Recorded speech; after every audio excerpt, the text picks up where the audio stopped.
Hello, my name is Corinne Talham. This is an interview with Hoggtowne Music for the Gainesville Business History Oral History Project, run by the Inquire Capitalism program of the History Department at the University of Florida.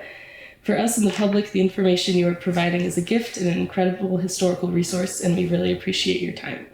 This interview will be a part of the UF Oral History Collections and UF Digital Collections, and it will also be posted on YouTube. So, could you please introduce yourself, your full name, and could you spell it? My name is Joe Dorsey, and that's D-O-R-S-E-Y, and I'm the owner of Hoggtowne Music in Gainesville, Florida. Thank you. So tell me a little bit about yourself. Where did you grow up, and when did you come to Gainesville? So I am originally an Ohio child whose family moved to Florida in the 70s, where I attended school in Pinellas County and graduated and came to the University of Florida in 1987. And here I've remained. How did you get into music? Was that in college, before college? So my parents were both musical natured. And so my first instruments I learned to play were taught to me by my father. And then joining school band just seemed to be a fun thing to do. And then I came to the University of Florida and majored in aerospace engineering. Very cool. What did you do with your aerospace engineering degree? Well, unfortunately, the University of Florida decided I should choose another course after 5 years of study.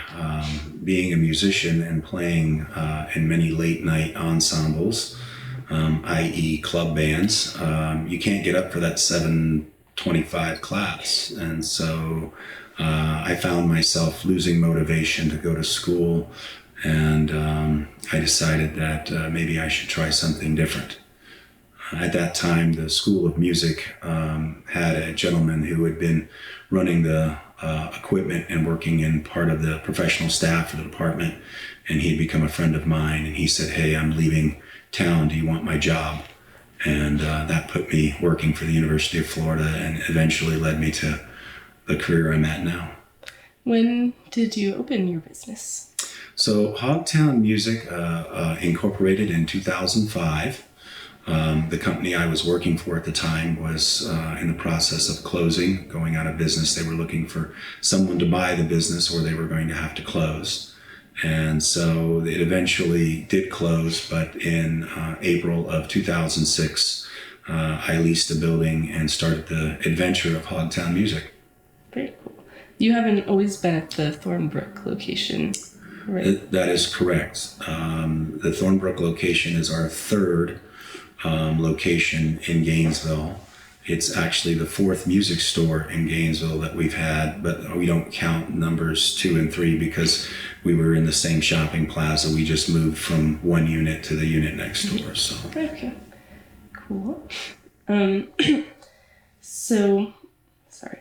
Nope. How did I know you have a relationship with the local school bands and with UF. How did that, I guess got started with your first jobs? So, when I was a student at the University of Florida in engineering school, somebody said, "Hey, the School of Music is having a little summer jazz band project. Do you want to go play in it?" And so I said, "Sure." I haven't played my horn in a little while, so I joined the band and made some friends, and then eventually I got a job there in the School of Music. So a lot of the local area band directors were either students or, at the time I was working at the school. So it was very easy for me to integrate in with the local band directors because most of them, we've been in the same groups, or some of them I've traveled, different trips with, and so know each other quite well. Yeah. Would you say the relationship and the repairs that you do with the local schools and bands, is that the biggest part of your business? Yeah, school band is the largest financial sector of our business, although I've always tried to build a business with the principle of 3. The tripod the camera is sitting on is stable because it has 3 legs, and that's the minimum amount of legs it takes to make anything stable.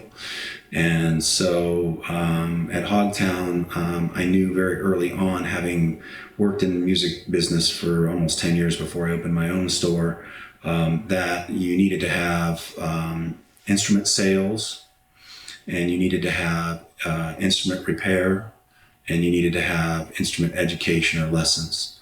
And those are the three big areas. And so school band, kids need to buy instruments, kids needs to have them fixed, and they need help on sometimes learning how to play them. So that's kind of the tripod naturally built in, is in the school band part. Yeah. What is one of the biggest challenges you faced in growing the business and being successful? The biggest challenge in the initial part of the business was capital, not having any capital to start. I was not blessed with money, nor was I blessed with amazing credit scores. And at the time I opened my business in 2006, banks weren't really interested in giving a lot of money to a startup business at that time. At that time also, vendors, the people that I buy the material that I sell with, were also not interested in extending any credit at that time. So our industry, in the music industry, had gone through a couple of major, for lack of better words, corporate stores that had kind of come into the industry in the early 2000s. One of them was a store called Mars Music, and it was owned by the former owner of Office Depot. And he was going to revolutionize music retail by opening up this mega chain and mail order catalog. And when he went bankrupt, it created a massive money shortage in the industry amongst the vendors, because he owed a lot of people a lot of money. And so vendors weren't really interested in giving a little guy in Gainesville any loans. You know, in the 90s and the 80s, you could call up a company and say, hey, I'd like to buy 20 guitars, do you have a problem? Let me have 6 months to pay for them. And they'd be like, no problem whatsoever. And by that time in the 2000s, you couldn't do that. Mm-hmm. Yeah. What would you say you're the proudest of in your business? I think the proudest thing I am of the business is the fact that we've been able to stay in business. The statistics show that most businesses that are startup businesses will be completely gone within the first 7 years. Most of them don't make it past their first lease, which is a 3-year period of time. Mm-hmm. And you probably get this question a lot, but did COVID impact the business at all? Yes, the COVID impact was pretty interesting. However, interestingly enough, Hoggtowne Music does business in Alachua County, also in Marion County, also in Bradford County, and many of the surrounding counties around us. And so although Alachua County was pretty hardcore about shutting down, the other counties didn't around us. And so it was their staying open for schools and some of the business that we were able to do in some of the other counties that kind of sort of helped keep us afloat, because there again, I don't have any friends in the financial world, so the PPP money wasn't necessarily available to me right off the bat. Mm-hmm. It took the relief money a while to get down to my level. Yeah. What's your favorite part about running the business? Well, it's a music store. Yeah. I tell everybody that we're in the business of fun. I mean, it's not nobody gets hurt. Nobody, if you're a doctor, people don't appreciate physicians. They don't realize the stress that they're under. Nobody's ever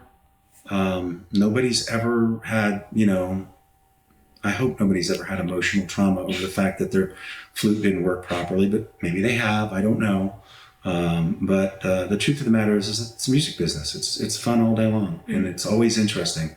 If you came to work for us and you were, I had a young man who was a college graduate with a music education degree, and he came to work for me. And at the time he came to work for me, he had all the confidence in the world that he was going to be able to just, know everything. And then after 2 weeks of working for us, he was like, oh my God, I didn't know so much. And I go, yeah, the music business is really big. So big business. Yeah. I have some more questions about more specifically the business. Did the introduction of the internet and e-commerce, did that help grow the business, or did you face challenges or competitors with the bigger retail stores? So, e-commerce is a business all unto its own. And I tell everybody I can run a brick and mortar business or I can run an online business, but the opportunity for me to do both at the same time with my resources is non-existent.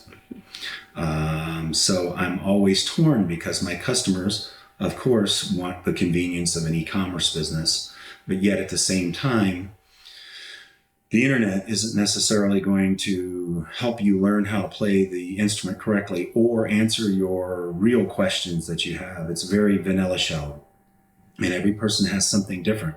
And although you can learn to play an instrument by watching somebody else do it online, the person that you're learning from online can't see what you're doing incorrectly. And so you might be developing bad habits that you don't know about. So I tell everybody e-commerce is wonderful for the convenience of it, but it has destroyed the local music stores. Mm-hmm. Yeah.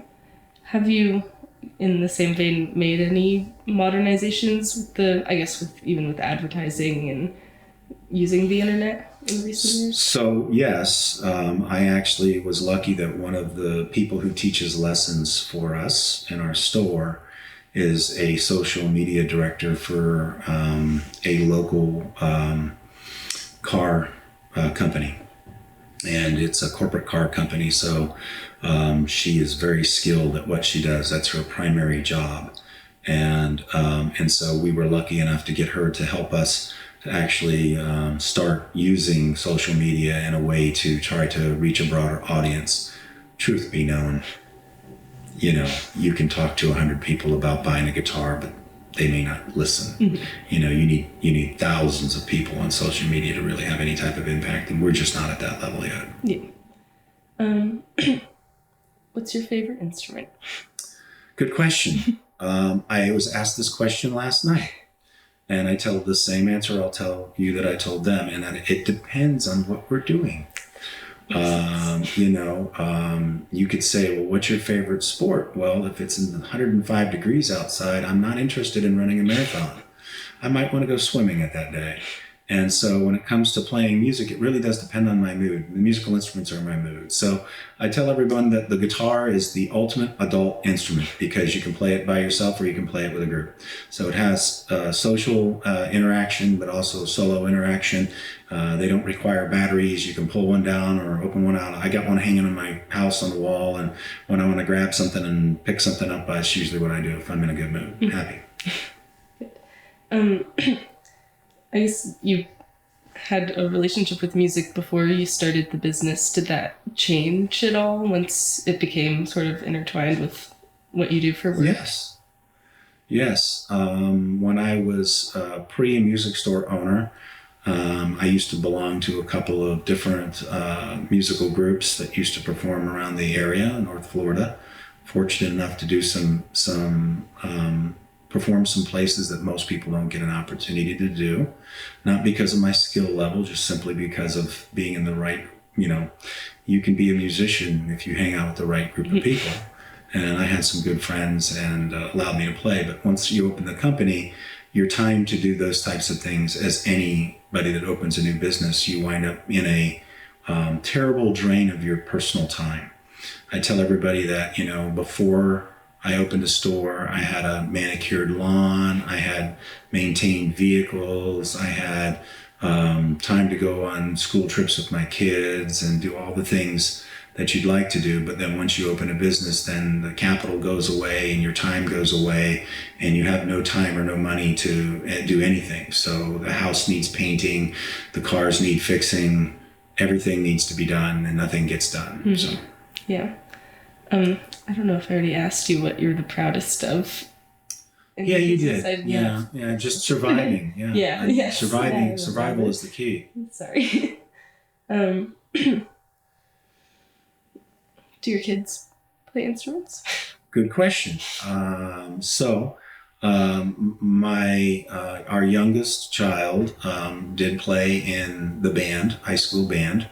and enjoyed music quite a bit. Our next oldest child actually made it through high school band, March Gator Band 1 year here at the University of Florida, and he is a wonderful electronic music composition guy who has done some performances downtown at the local clubs. My third or second oldest son played in school band, but then kind of dropped out in middle school and decided it wasn't for him. And then my oldest son, he loved band, and his closest friend, and he stayed with it as long as he could. His closest friend still plays in a local ska band here in the area. But my oldest son is full-time employed with 2 kids, and so there's no music right now. Oh boy, I'm sorry. Mm. Do you have any questions? I had to put you on the spot. I'm so sorry. I wrote so many, but sometimes people are really good at answering all your questions. Yeah, that's a problem. You don't get like a single answer for a single question. No, it's good.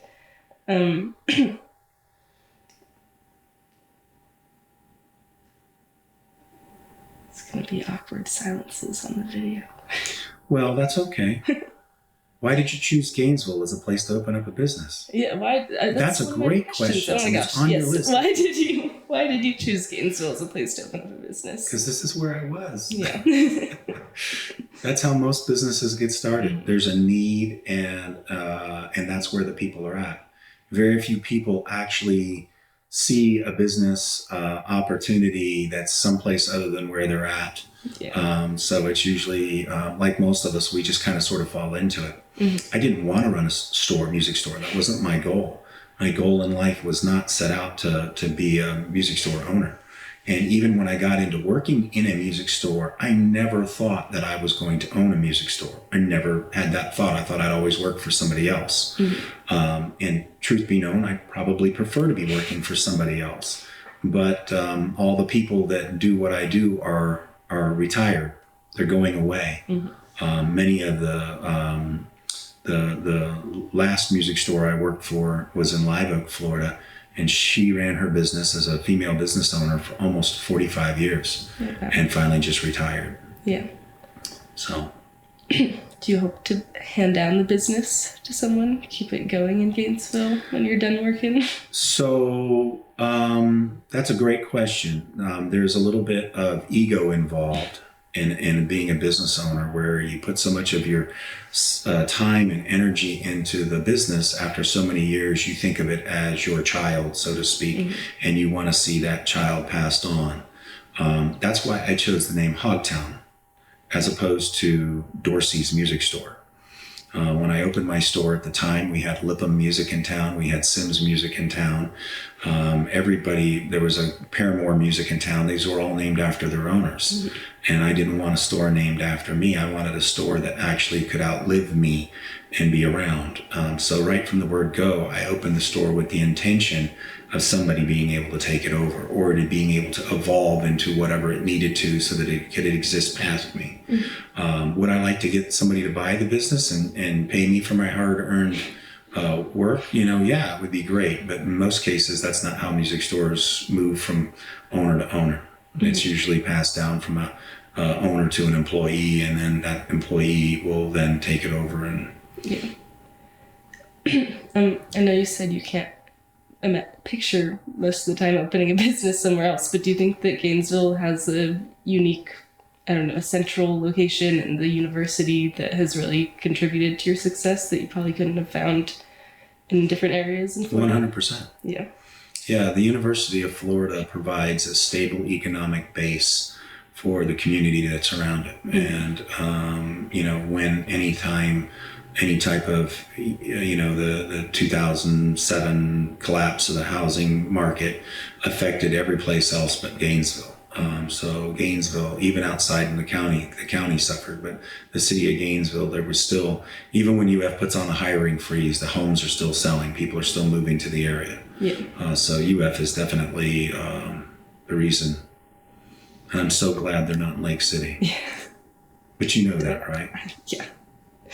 Yes. UF was started in Lake City. Yeah, actually, yes. Okay.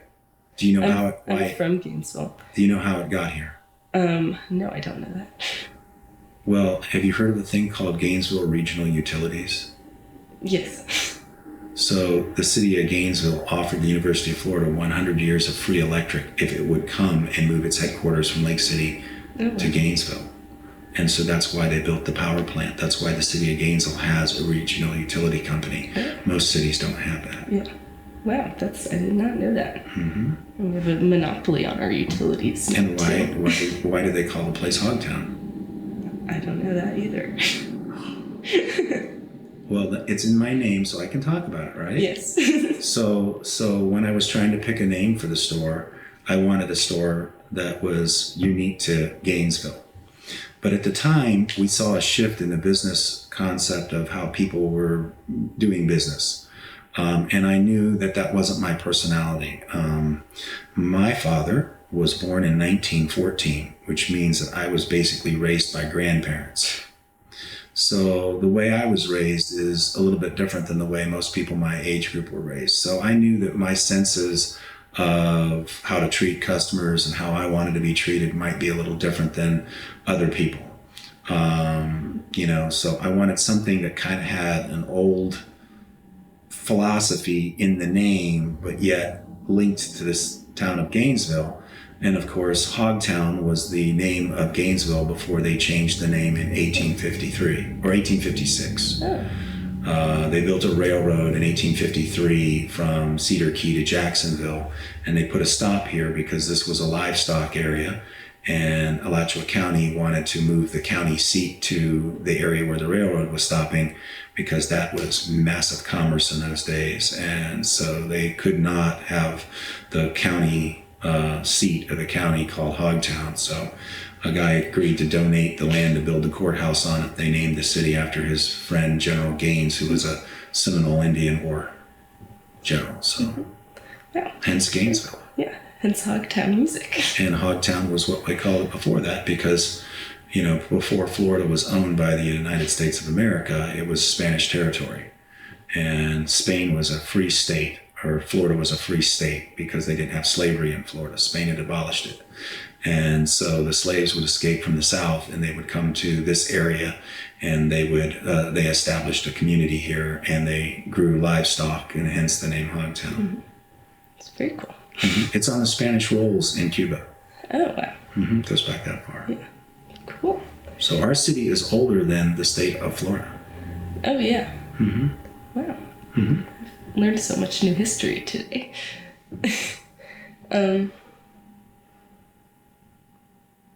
I got wrapped up in the history again. It's a good story. It is a good story. Mm-hmm. I had a question and I completely forgot.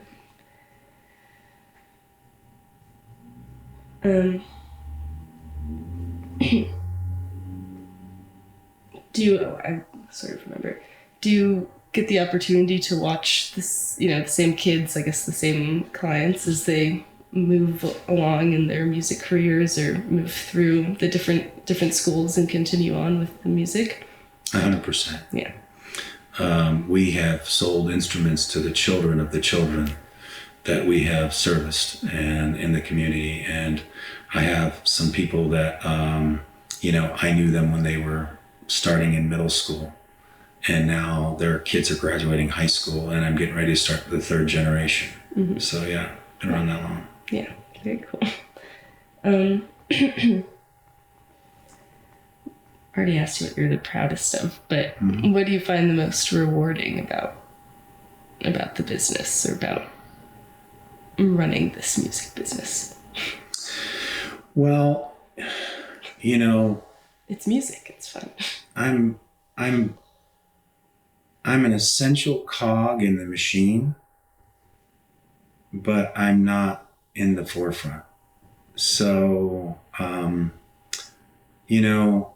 I've never looked for that type of recognition, but people really don't have any idea the sacrifices that myself and my staff and my family make so that they can have a business here in town. And they don't realize that there is, when you need your car repaired, and you need to have it fixed properly and promptly, because you're on your way to the interview of your lifetime as a young person, and you can't get to that place that you need to be because somebody didn't do their job properly, or somebody just took advantage of you and took your money. It's very disrupting in your life. But people don't realize that the time that they spend playing music, whether it's in a school organized program or just privately, how that affects them psychologically and emotionally. And we always say that music is an international language because it doesn't matter what culture you're from or what you speak. Musicians can communicate with each other through music. If you watch a piece of dramatic work and you take the sound and you turn it down and you just watch the actors or could just hear what they're saying without that background track, it would not have the same psychological impact that it has on you. So having a store that can repair these instruments, and it takes years to get to where you can take care of this equipment properly, to have us be able to do the things that we do, nobody else can do that stuff. And there's nobody else around here that can do that stuff. There are people who want to be able to do that stuff, but there's a difference between wanting to be able to do it and actually being able to do it. Yeah. And so when people come to me and say, our concert's at 10 o'clock on Friday and my instrument doesn't work, can I have it fixed before then? And I get that job done, and I get it done properly and fairly at a reasonable price. They don't think about the long-term effects of how all that goes out. Mm-hmm. My phone went off in the middle of this interview, and that's because the University of Florida is buying a new drum line. Mm. I'm not making any money off of that drum line. The University of Florida is going to use that drum line and play for thousands and thousands of people in crowds. You guys are going to shout. You guys are going to have a good time. And people don't value that. They don't realize that there's somebody behind the scenes that makes all of that possible, makes that happen. So when I think about what my reward is for doing these sort of things, I kind of grin a little bit, because I know that none of these things would be in place if it wasn't for what we do behind the scenes. Yeah. And so that also creates the satisfaction of a job well done, but it also creates this amazing cynicism, because people don't know what we do, and they just think we're a business and we're making money off of them, and we're greedy people because we own a business. And they don't realize that there's, when you need a light bulb, you want to go down to the store and get it. Yeah, Amazon can bring you one in a day or 2 days, but if you need it that night, you got to have somebody who can help you with it. Mm-hmm. But the reality is that, you wouldn't have a light bulb in the first place in your home if there wasn't someone locally that sold them in the first place. We've become such an internet revolved society where everything comes to us from on a truck driven to our house. And we don't really understand that although that system may be cheaper and more efficient, there's a whole community of Americans that are part of a bigger thing, that if we appreciated them a little bit more and we gave them a little bit more love, and took the time to get in our car and go meet the guy who works down at the cable company, or go meet the guy who works at the local Ace Hardware, or go meet the guy that works at the local car repair shop, you might find that your quality of your personal life might be a lot better. I met my wife as a customer in my store. So if I don't have a store, I might not be married. I might not have children. And whose lives does my children touch? We don't know where that goes. But the reality is it doesn't go anywhere if there's not a connection between individuals. So I'm proud of what I do. I wish the community would support us, because they really are more about supporting themselves. And I understand that. And there are not everybody's like that, but a lot of them are. I fought with the Alachua County school system for the last 10 years to use the local vendor, because I might be the same price or cheaper, but according to them, I'm not on the official bid list that the state of Florida has for high schools to buy, because there's rules about them buying local versus buying. It used to be that you had to buy local. You couldn't buy anything else but local. Mm-hmm. But the band directors are constantly coming to me and say, "Can you fix this for me now?" And at any given time, the public school system owes me between $50,000 and $60,000 always. Oh. And it takes them sometimes 3 months, sometimes 6 months, sometimes 9 months. One of the high schools marched for a whole year on shoes that they bought from me that they didn't pay for until the following year because they didn't have any money. Yeah. So, I tell everybody I'm a generous guy, but I really wish people would, come and see the local small store and buy a guitar or buy a pack of strings as opposed to get them online where they can get them now and without leaving their house because they don't want to be inconvenienced. Yeah. Good answer. Okay. Do you work with your wife? Yes. My wife was a attorney here in Gainesville, and that sounds like a lucrative job, but understand not all attorneys make a lot of money. Okay. I mean, we always see, the 1-800 asks whoever on TV and, the $1 million stuff. But unless you own the law firm, it's kind of like a real estate agent. Unless you own the real estate agency, you might be, unless you're the broker, you don't make the money. If you're just somebody else, then you might just not make that much money. And so my wife was an attorney here in town, and she enjoyed her job. She had a really good boss, local guy, local business owner, one of the nicest people I've ever met. No problems with any of it. And we were just growing. And as we got to grow, my wife said, "I think I need to come to work for our business," because, in the beginning, she used to be at work and I used to call her and say, "Hey, we got a check in the mail from, one of the schools." And she used to leave her office at lunchtime and run over and grab the check and go to the bank because we had to deposit the money that fast. Mm-hmm. We had $13 in the bank account many times. And so we were always balancing credit card debt and getting money in to grow our business. So after, 2015, she decided she would come over to the store full time. And that's when we really started growing, is when she came over full time. She became head of our lesson studios. We have over 250 kids in lessons right now. And I think we're between 17 and 20 instructors at all times. And so that's what she does. Yeah. How many employees do you have?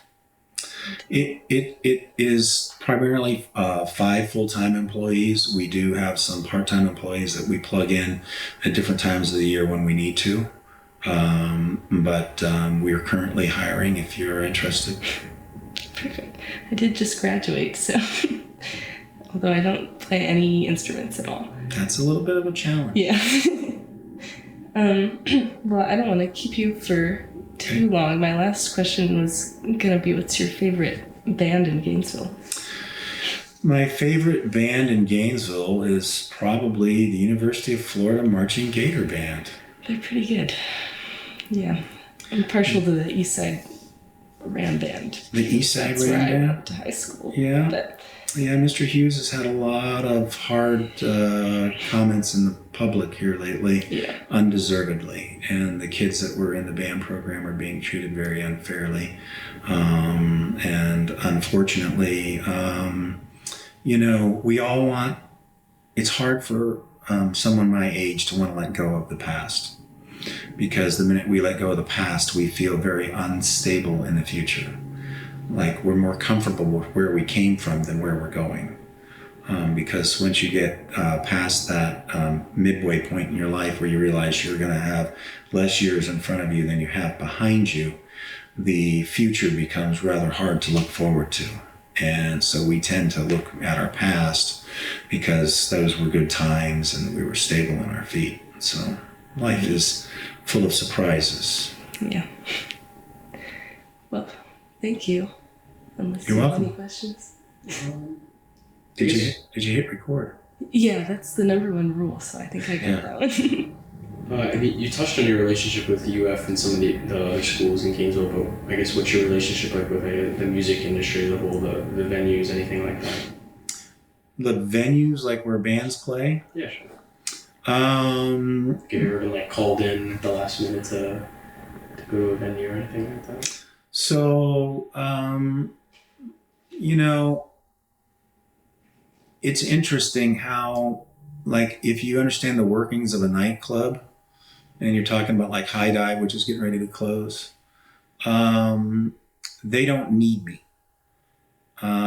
They have, usually the way most of the places work is there is a person who's in charge of the equipment and the stage. And that person needs me. So I'll see that person. But as far as a direct correlation between me and the actual club, or there could be a direct relationship between me and a band member in the band that might need me for something. But they all do their things, like, you know, Bo Diddley goes off without a hitch. For years, there's still a company here in town called Everyman Sound, and that is a rental supply house that rents all of the equipment for these big concerts that you see in the area. So when you go to 4th of July celebration at the Flavet Field over there, and you see those big towers and those big speakers hung everywhere, they're from a rental company here in town. And they'll buy parts from me from time to time. My relationship in the industry is, Gainesville is a pretty small town. Like if I were in, let's say, Orlando or Jacksonville doing exactly what I'm doing right now, financially I would be in a lot better position because I have a lot more customers to deal with. And my skill set is hard to find. I didn't develop it overnight, and it took years to get where I'm at. But I have a very unique set of skills that are far different than most people that own a music store business. You have a hierarchy where you have the person who's the business owner, who probably at one time or another was a musician. Most music store owners, like our store, that are not corporately owned, are hand-me-downs. A guitar player will retire into the area and he won't have anything to do, so he'll open up a little store and he'll be open for 5 or 7 years, and then he'll decide he'll close it because it's too much work or whatever it is. You very rarely ever find someone who is, somebody has to install a sound system in a building, like a classroom like this, or an overhead projector. I do all that type of stuff.